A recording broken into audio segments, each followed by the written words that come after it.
Okay, we're going to be finishing up in our packet, our unit packet. Today, a lot of this will feel like review. We're just really not doing anything new here. We're just putting it all together. We're taking test for concavity, first order test, gathering information and see if we can sketch a curve based off of our sign lines. Tomorrow, this is a topic that shows up a lot on AP exams. So being able to look at a derivative graph and be able to interpret what the original graph looks like. Understanding that derivative graphs are not the same as the original graph, but we can still gather the shape of the original graph using derivative graphs. So we'll spend tomorrow doing that. And then optimization.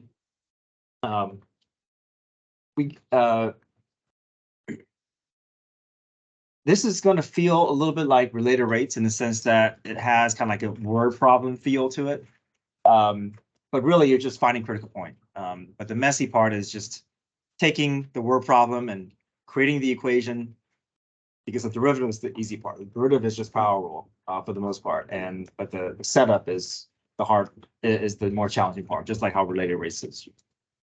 Setting it up is the hard part, and the calculus is the easy part. And then we'll spend 3 days in test review. Then Friday class. All right, so let's go to your packet.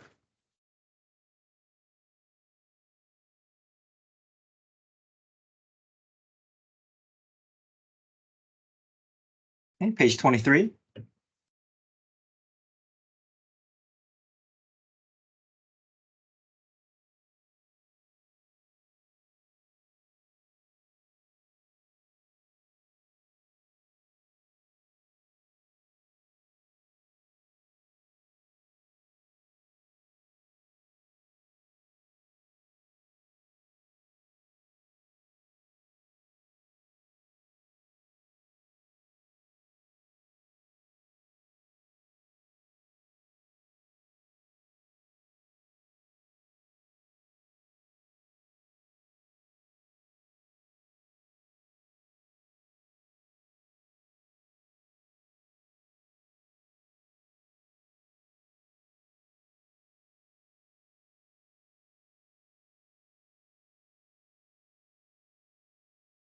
So we're going to gather information from the function, then we'll gather information from the derivative, then we'll gather information from the second derivative, and then with all the different information from the different levels of derivative or function derivatives, then we're going to take all that and sketch the graph based off of that information. Okay, so the first thing we can do is at the function level, we can find some nice points. We can find order pairs for x-intercepts as well as for y-intercept. So the way we find x-intercept is we set equation equal to 0. Basically, we're replacing y with 0. So we solve for x. And then to find y-intercept, we're going to replace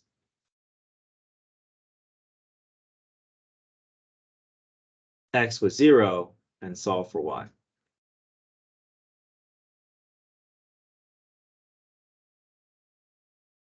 Okay.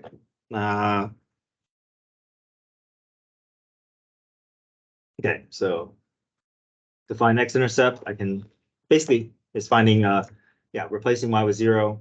I can factor out an x cubed or negative x cubed if you want. So dividing everything by negative x cubed, I'm left with 3x squared minus 5. Set x cubed equal to 0, I get 0. Set 3x squared minus 5 equal to 0, I get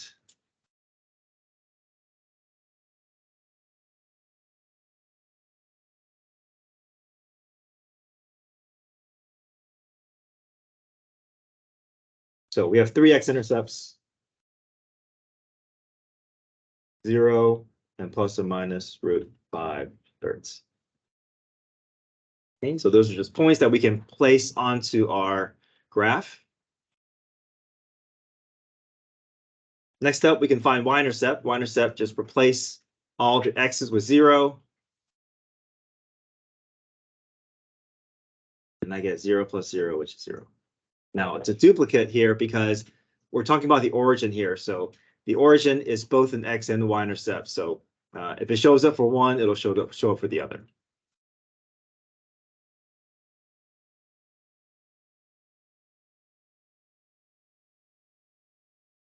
So 5/3 is a number slightly more than 1. So I know that I can just kind of ballpark approximate it onto my graph.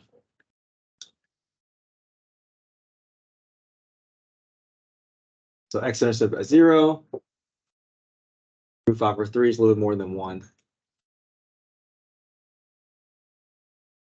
Okay, next up, we're going to now move on to the first derivative test. From f prime, we can get all the information that we're able to show on, similar to how you did on the quiz.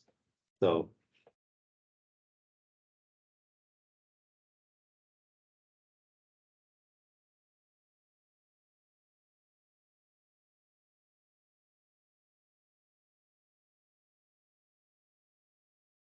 go through the power rule.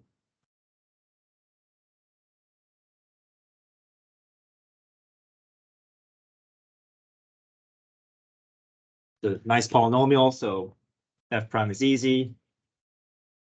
Factor out GCF.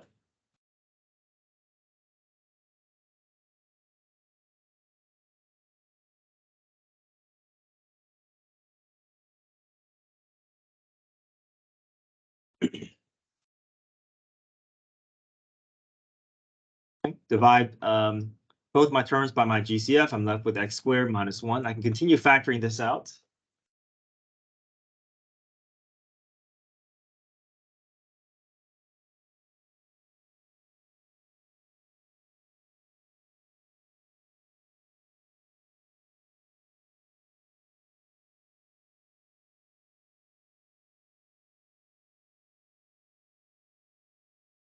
Set every x equal to 0. So this all just get 0, this all get 1, this all get -1. So I have 3 critical points that I can place onto my f prime sign line.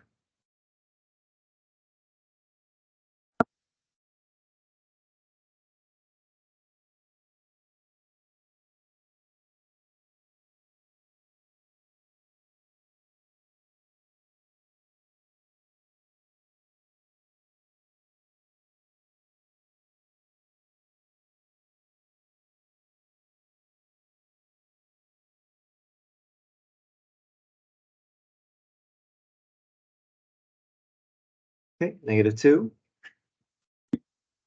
-1/2, 1/2, 2. I'm just finding test points.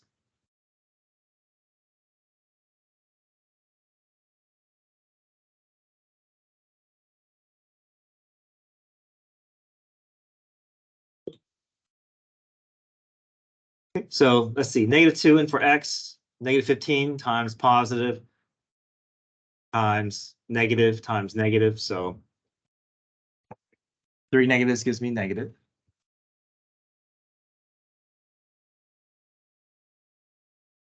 Plug in -1/2. Negative times positive times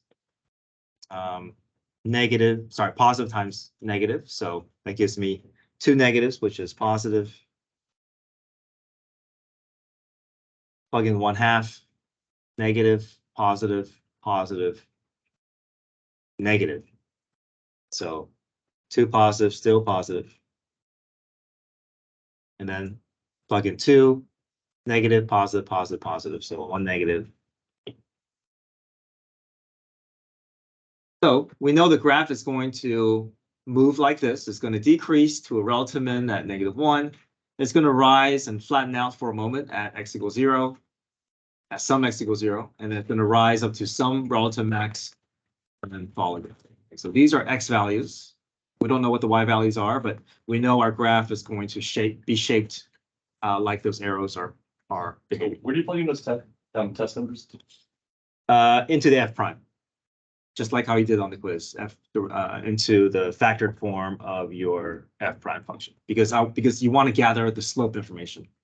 Yeah. For it to be positive, it has to be like there'd be two negatives and one positive, that'd be a positive. That's right. It has to be an odd number of negatives for it to be negative. If there's an even number of negatives, then it'd be positive.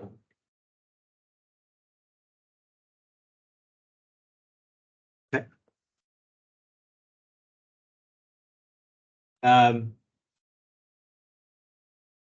We can go ahead and just gather the important informations about the order pairs so that we can plot them onto our graph. So we know there's a relative minimum at -1.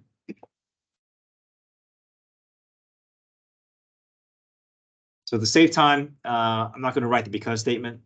It'll be because f prime changes from negative to positive.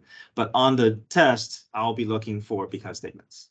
So relative minimum. And how can I find the actual order pair of relative minimum? Plug in it to the original. Yep. So back into the original, I get -3 times -1 to the 5th, which is 3. 3 minus 5 will be -2. Yep.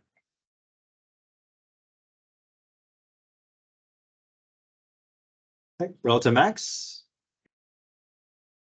I'm sorry. We know that 0 is neither a relative max or relative min, but we can just go ahead and find that order pair as well. If I plug 0 in, I'll get 0. Okay, so that's we already know what that point is. Okay. Relative max, we know is at x equals 1. Let's figure out where the y value is. If I plug in 1 here, I get -3 times 2 to the 5th.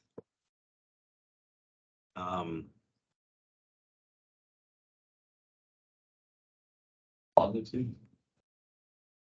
Oh, sorry, 1 to the 5th plus 5 times 1. So it'd be positive. Yeah, positive 2. Good.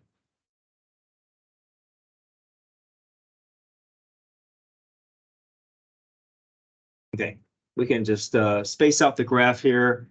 We already have our most important points.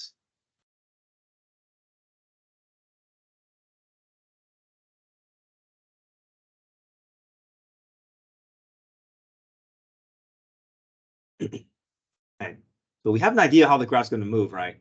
Decrease, increase, increase, decrease.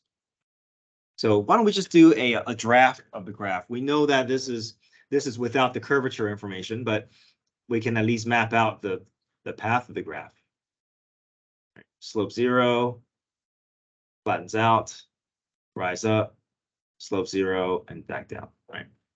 So we know how our graph is going to move. We're just now going to go to the second derivative function, gather information about the curvature so that we can retrace these points with the proper curvature. Everybody okay so far with first derivative test and what we've gathered so far? So do like second derivative? Now we move on to the second derivative. Yeah. And the second derivative is not going to make a whole lot of significant changes with this graph. We're just going to know how the graph is going to curve along this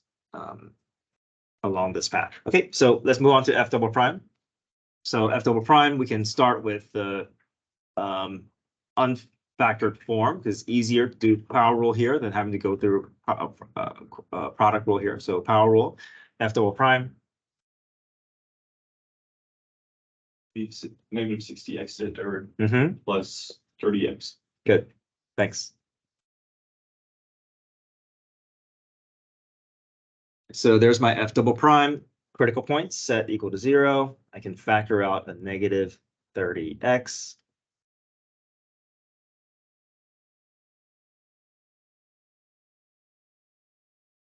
Divide -60 by -30, I get 2. Divide x cubed by x, I get x squared. Divide 30x by -30x, I get -1. And then just set my x is equal to 0 and find more critical points.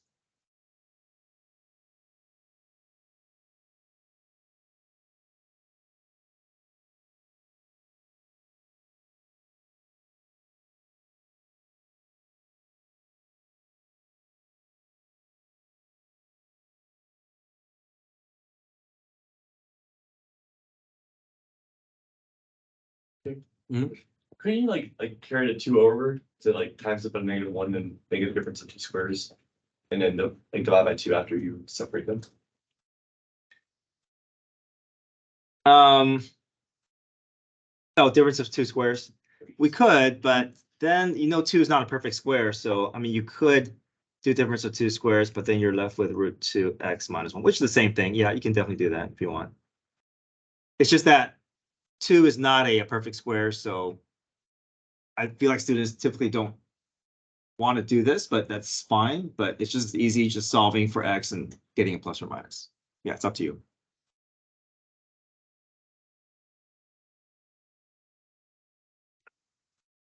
So plus or minus root 1 over 2. That's plus or minus root 2 over 2 in rational form. And I just did that because this feels recognizable. That's a unit circle value that we see. It's around 0.7 or plus or minus 0.7.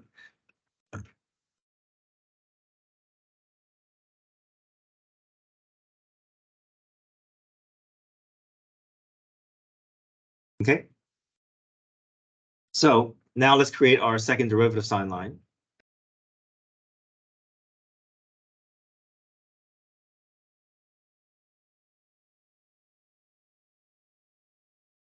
So we'll place negative root 2 over 2, 0, and root 2 over 2. Let's choose test points here. She can choose -1. I can choose -1/2, 1/2, and 1. Okay, where am I going to place these test points into? The original. Well, the original will give me location. I'm not ready for location Right yet. here. Second derivative, yeah. I want to figure out within these intervals, is it concave down or concave up? So I want to gather concavity information. So factored form of second derivative. Okay, so -1 in for x, negative times negative is positive. 2 times 1 squared minus 1, that's positive. So everything is positive here. Concave up.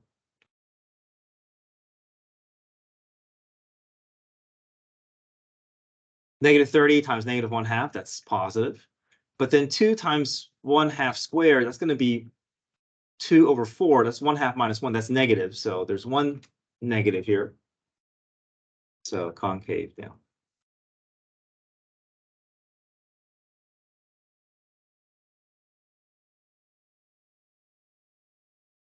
Plug in 1/2 negative times positive times another negative. So 2 negatives gives me positive.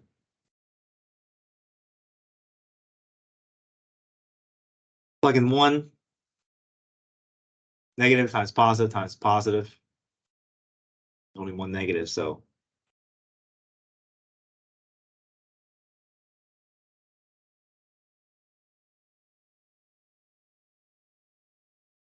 okay.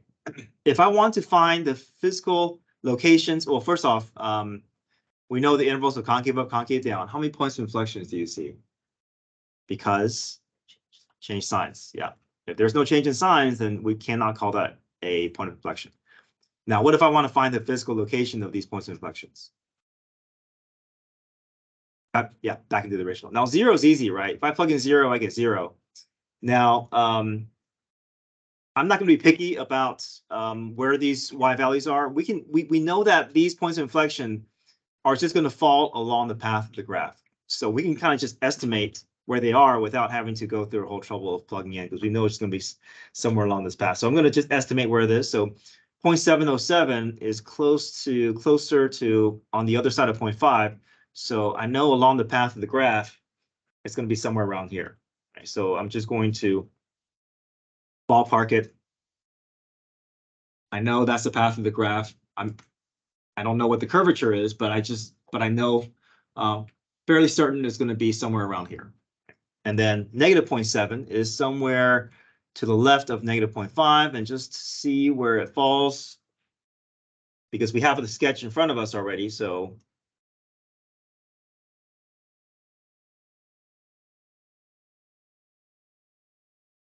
okay, good so far.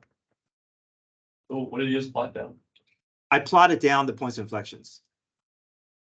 because I know that my graph is going to live at 0.7, and I already know the sketch of the graph, so I'm just going to just estimate it to be around there. Okay, where the curve like start? Right, where you see 0.7 is to the left of 1, so I'm just going to follow the graph and see where that is, right? So we don't have to be exact, we just have to kind of have some idea where it is.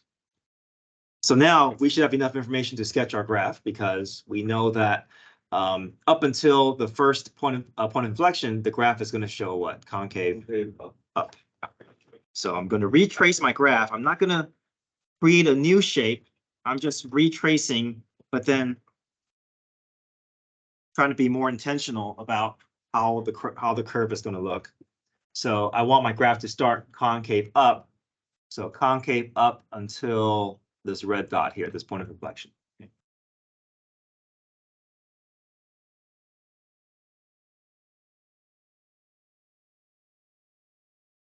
This is also point inflection, right? So I'm just highlighting all the points of inflections, and then we know that from dot to dot, our concavity is going to change. Okay, now my graph is going to change to what?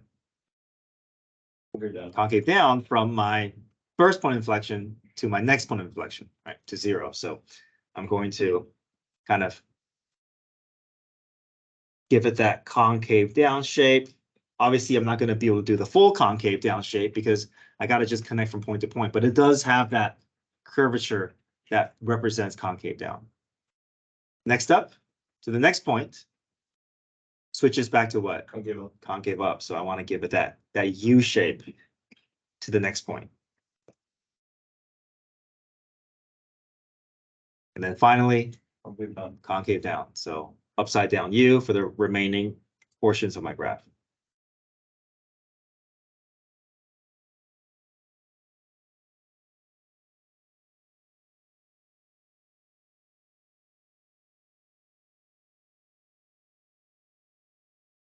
Okay, yeah, feel okay about the process? So we see this combining everything? Yeah, we're combining everything together, right? Just for us to see that from the function level, derivative level, concavity level, they all contribute information to our graph, but different sets of information, right? Order pair gives you physical location. F prime gives you where the graph is rising and falling. And second derivative gives you the curvature within that path. How did you get the y values for the points of inflection? Technically, you would have to plug it back into the original function. I'm just saving the time and just saying, well, I mean, it's going to land along the path, so I'm just going to plot them. It doesn't have to be like exact. It doesn't be exact, right? So it's good to sketch the graph after the first derivative, because you already know how the graph is going to look. And then from there, you can just have an easier time kind of estimating where those points of inflections are, because you'll know where the x values are. I see the bottom of the page to like identify stuff instead of like whatever. Yeah, so this isn't too bad, right? All this, you're just pulling information from your sign line. That's it. So I'm going to leave that out, but you're going to be expected to do this on the quiz. But really, right, everything you can get just by looking at their sign line. Right? Your increase, your decrease, your relative max, your relative min. But like horizontal. Horizontal. Yeah, so here we don't have any, so we can just drop those out. Yeah. In your domain is all real numbers because we don't have any asymptotes. Okay, but I feel like we know how to do this, right? Do we have to go over this? Right, you're just first unit. Huh? Yeah. So yeah, this is just because if you have your sign line in front of you, then you're just creating your intervals, and I don't think we have any trouble with that, right? Okay. All right, let's go to this next problem here, where we have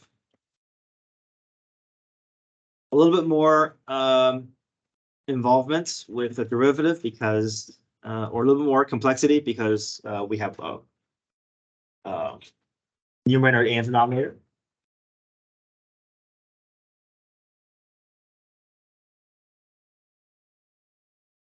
So this one has a bit more information because we have denominator in the variable. Sorry, yeah, we have variable in the denominator, sorry. So that means there's going to be some what? Holes or asymptotes, right? Here, nothing cancels out, so we know it's going to be a vertical asymptote. Okay, so vertical asymptote we can find by setting the denominator equal to 0.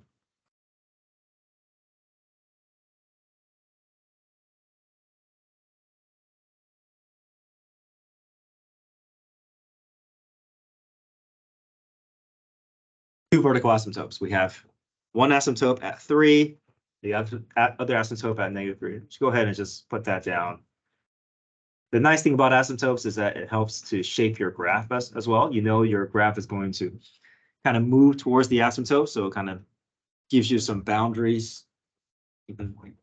Here's a negative though, right? So it's I'm sorry? in the original like 9 minus x squared thing, that's negative.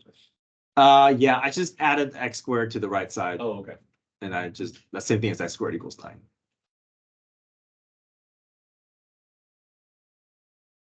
Now, something else that we have in front of us, we also have horizontal asymptotes. And horizontal asymptotes is basically found by, remember, with limits, it's basically approaching infinity. That is how you find your horizontal asymptotes.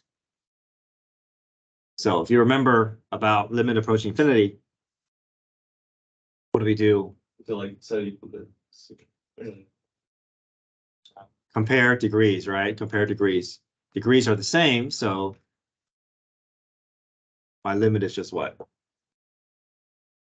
Yeah, ratio of the coefficients, right? 2 over -1. So my horizontal asymptote is y equals -2.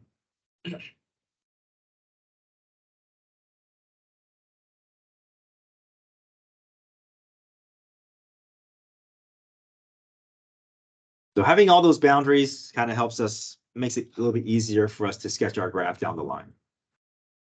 Okay, more information we can gather from the function level is y-intercept and x-intercept.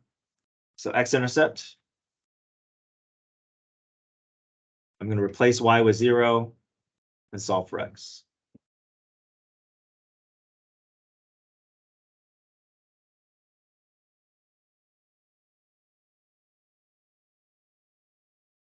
But if there's a numerator and denominator in my function, then I'm really just setting what equal to 0.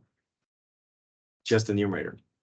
Because the denominator is vertical asymptote, right? We already found that. If there's a numerator variable that's going to give you x-intercept information. Okay, divide both sides by 2. Take the square root. X equals 0, and that's just, in this case, if I plug 0 into the function, I get, well, it's, yeah, I already know the y value is 0, right? Yeah. So it's the origin. You can plot that point. And then y-intercept. Y-intercept, I just replace the x's with 0. So 0 over 9 minus 0 is 0 over 9, which is 0. So that's a duplicate, right? So anytime your x-intercept is 0, your y-intercept is also going to be 0, because the origin is the intersection of the x and y axis. Okay, we've gathered the most important information from the function level. It kind of gives us some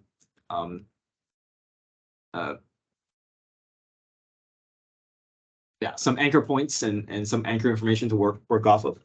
Now let's move on to f prime. So to get to f prime, we have to go through what? Quotient rule. Yeah.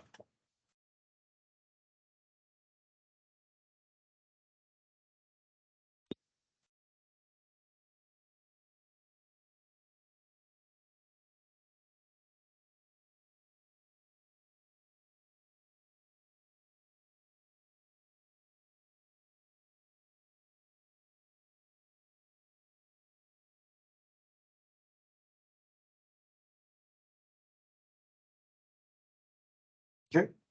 F prime times g minus f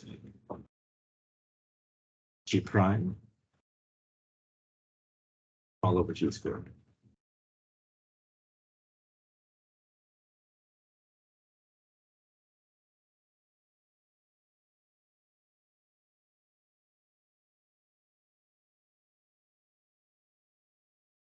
Remember that we don't want to try to cancel the denominator off, right? This is denominator is largely going to remain untouched. This is pretty much a done deal. It's the numerator that needs work.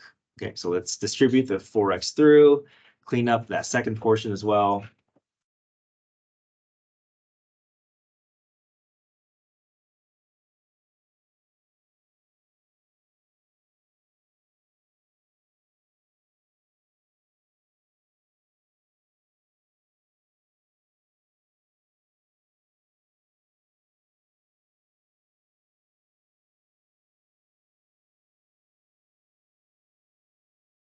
Okay, so there's my f prime.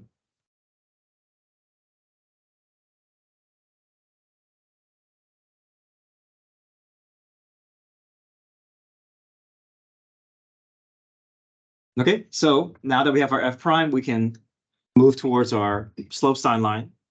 How can I find critical points? Denominator, yep, separately, right? Now, I know the denominator is really just going to be finding my vertical asymptotes, but even though the vertical asymptotes has no chance of being a relative max, relative min, we still place them onto our f prime sign line because it will still separate our intervals of increase, decrease. So.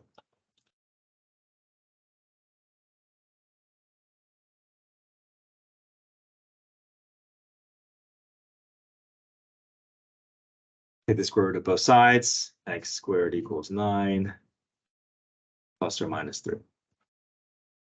So same information as we got from vertical asymptote, but we're still going to place them onto our f prime sign line.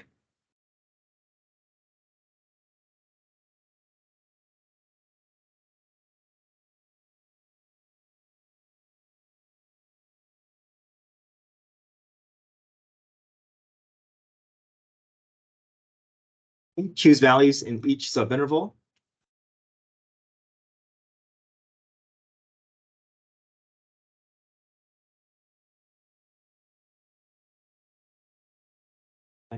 Where do we put our test points into? To the original. Or F prime. F prime, yeah. So, but once we've established that if something is a relative max, relative min, then we can find points. But right now we want to gather slope information. So slope information comes from F prime. Now we can save some time here. What do you notice about the denominator? It's square. Which means that denominator, no matter what number you place in here, it'll always be what? Always positive. So we basically don't have to worry about the denominator, right? Because it's always positive. So whatever sign of the numerator is, that's the sign of your derivative, right? Just saves a little bit of time. So if I insert -4 in for x, 36 times -4 is negative. Yeah, that's enough for us to know how the graph is moving. Insert -1 in for x. Negative. Still negative. And the over here positive. And the others are positive, right? Plug 1 in, 36 times 1 is positive. Plug 4 in, positive.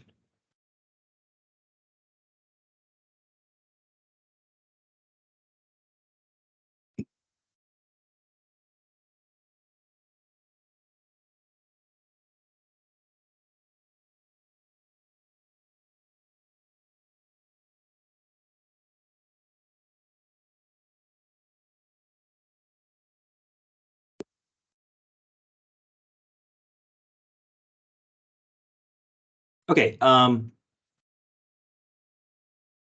we can do a rough sketch of the graph before we get to the second derivative. We know that if I want to find, I know that there's nothing in -3 and 3, right? Not because there's no sign change, because we know these are vertical asymptotes. But we know at 0, I can plug 0 in, and I know what 0 is. 0 is already 0, so that's already, we already know what that point is. So you see how there are 3 kind of separate intervals. So we know the graph is going to live somewhere here, and also somewhere here.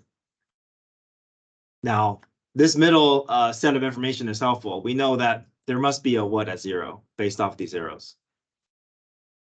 Relative min, right? So if it's a relative min, you already know how the graph is going to look, right? We know that the point is at 0, 0, and you know the asymptote is going to help to shape your graph. So you know it's going to be already be a parabola kind of showing between, right? Just without even getting to the second derivative, we already kind of know how that's going to look.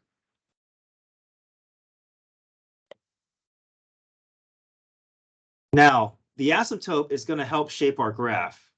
We know the graph is decreasing to the left of -3. So guess where the graph's going to be? Is the graph going to, is that going to fit better up here, or is it going to fit below down here? Below, right? Because it's going to have to hug along these asymptotes. So the only way I can sketch a decreasing graph without it not, it doesn't quite fit the behavior up here, but I know my graph is going to kind of fall this way. Also, there's like a never point like with it. Right. So what we can do is we can just pick a point like -5, plug into the function, and just kind of have an idea which quadrant it's in. And we can kind of just understand that the graph is going to kind of live here. You use the same for the other side too. Other side, yeah. We know the graph is going to be increasing. So Top right. well, if it's top right, it's not going to quite fit the asymptotes that we have here. So it's still going to be below, but it's going to be more like that. Right. That way I can have an increasing graph that is still bounded by my asymptotes. So we gotta solve for curvature though. That's right. We still have to do curvature. That's right. But we have an idea how the graph is going, where it's going to be, right? It's going to be down here, up here, and down here. Now, second derivative. This one is a little bit more involved. If I want to get to the second derivative, what's involved? What do we have to use here? Chain rule. Chain rule and say it again. Product rule. So. Well, product quotient rule. So the idea is, well, which one do we do first? And we want to apply the rule that has a larger impact. Notice the chain rule only has an impact with the denominator, but quotient rule affects both the top and bottom. So we're going to do quotient rule first. Quotient rule first, and then once we get to that G prime, we can deal with the chain rule below.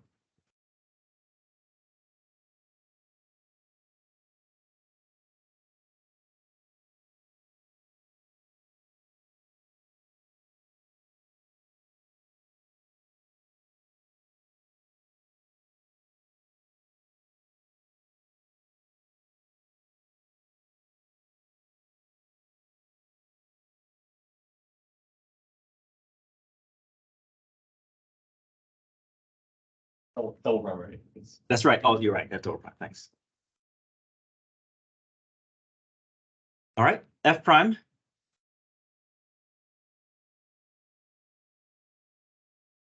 What's F prime? 36. G function, no changes. Back to F. Is 36x. Okay. G prime, so G prime, now we got to do chain rule, right? Outside derivative times inside derivative. My outside is the parentheses squared. My inside is the 9 minus x squared. Okay, what's outside derivative? 2 times 18 minus x.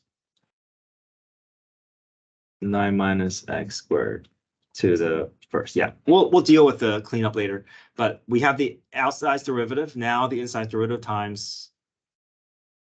Yeah, that's going to be in a separate space, right?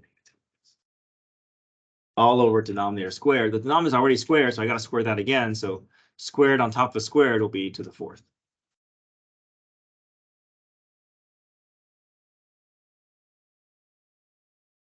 I'm a little confused a little bit. Where did the negative 2x from? The negative 2x came from the inside function derivative. What's the derivative of 9 minus x squared? Well, it's minus 2x. Negative 2x. But you still keep the 9 minus x squared. We always do. That's right. So when we do the outside derivative, we don't change the inside. Right. We don't. I know that's the tendency, right? You want to insert the derivative inside here, but the derivative inside is going to be in a separate location. Oh, so it's like a separate little. Yeah, it's a separate. Yeah. So make sure that when you take the outside derivative, you still leave the inside function alone because that is not touched yet.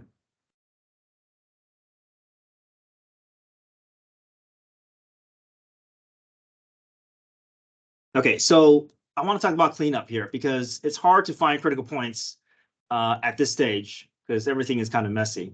And we prefer not to have to FOIL everything out. So there's a little bit of a maybe a potential shortcut that we can do.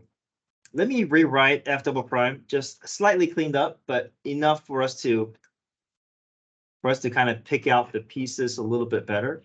Let me write it this way.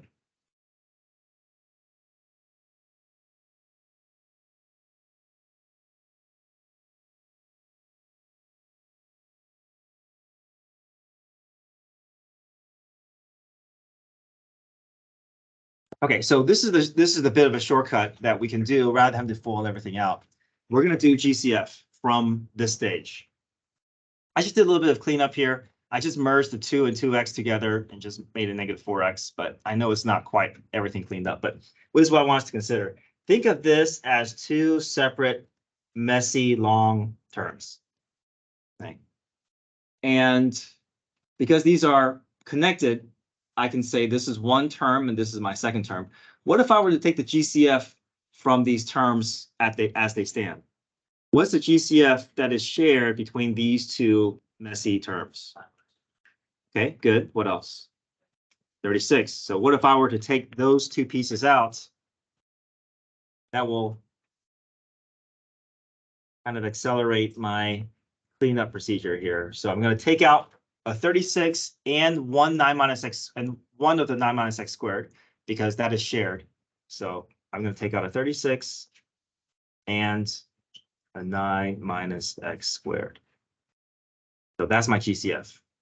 Now, when I divide by my GCF from both these terms, whatever's left over will be in its own section, but it'll be a lot faster to get into factored form. So if I divide this by this GCF, what's left over?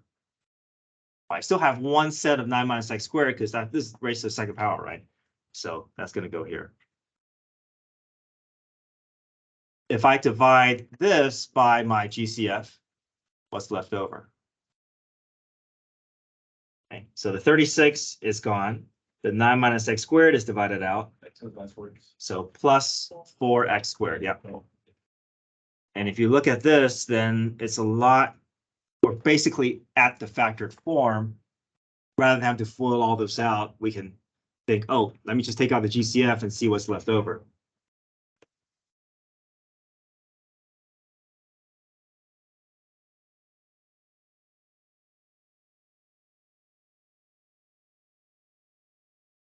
So this becomes 9 plus 3x squared.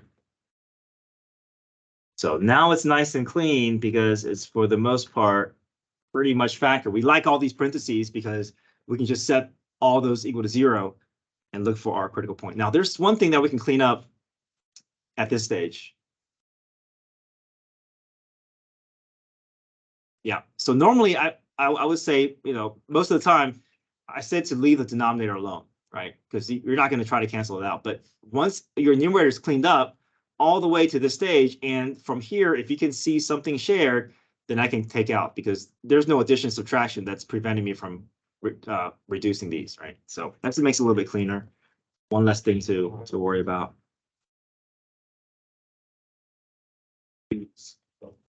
Cancel out the forming at 3. Right. So there's one set up here. There's 4 below. So if I take 1 away from each, there's 3 left below. So here's my cleaned up second derivative.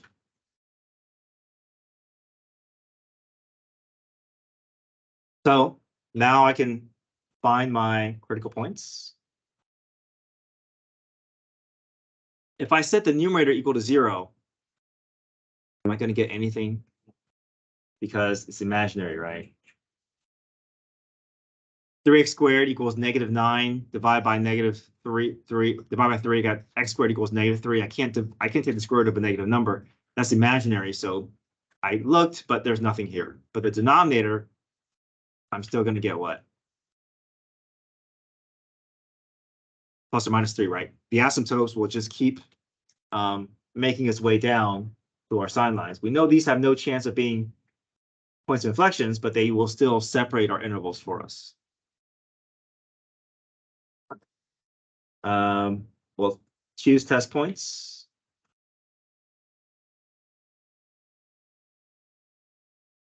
Now it's a little bit flipped here. No matter what I place into the numerator, I'm always going to get what? Positive value, right? So basically, numerator is always going to be positive. It's just the denominator that's going to determine the sign of the interval. So I plug -4 in here. 9 minus 16 is negative. Negative cubed is negative. So my graph is going to be concave down here. Plug 0 in. My numerator is positive. My denominator, 9 minus 0 cubed, is positive. So concave up. Plug 4 in. Positive up top. 9 minus 16 is negative. Negative cubed is still negative. Concave down.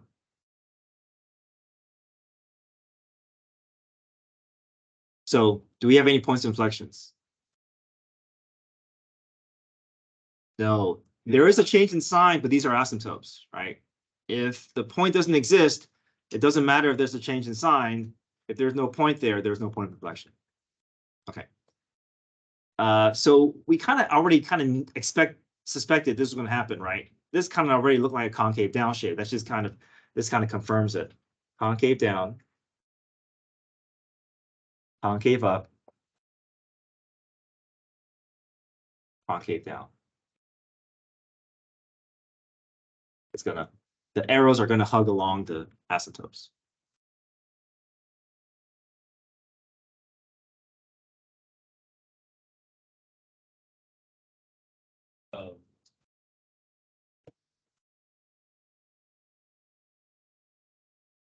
Okay, you guys have some homework problems from your packets from 5.4. So just 5 problems.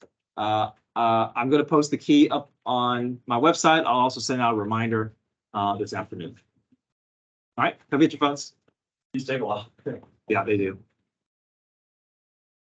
How many of these will be on our test? You have 1. We have to put like combined theorems with this. No. So your test will be your quiz topics, 1 curve sketch, 1 derivative graph, and 1 optimization. These optimizations like that hard for setting it up. Yeah, the setup is can take some time to learn. Like, I think I heard before. Is it like how much is something you need? yeah. It's like what's the most cost effective box that you can create, right? Either save money, try to maximize area, or minimize cost. Are we learning about that next unit? So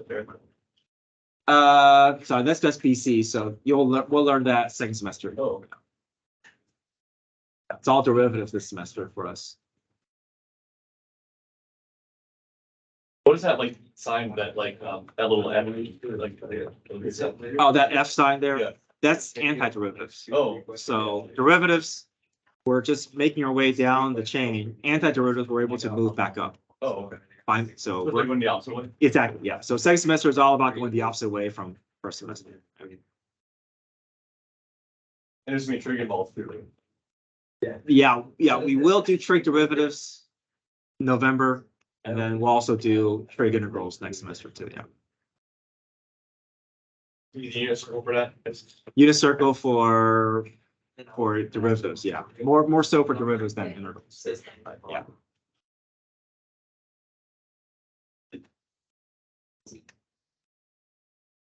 That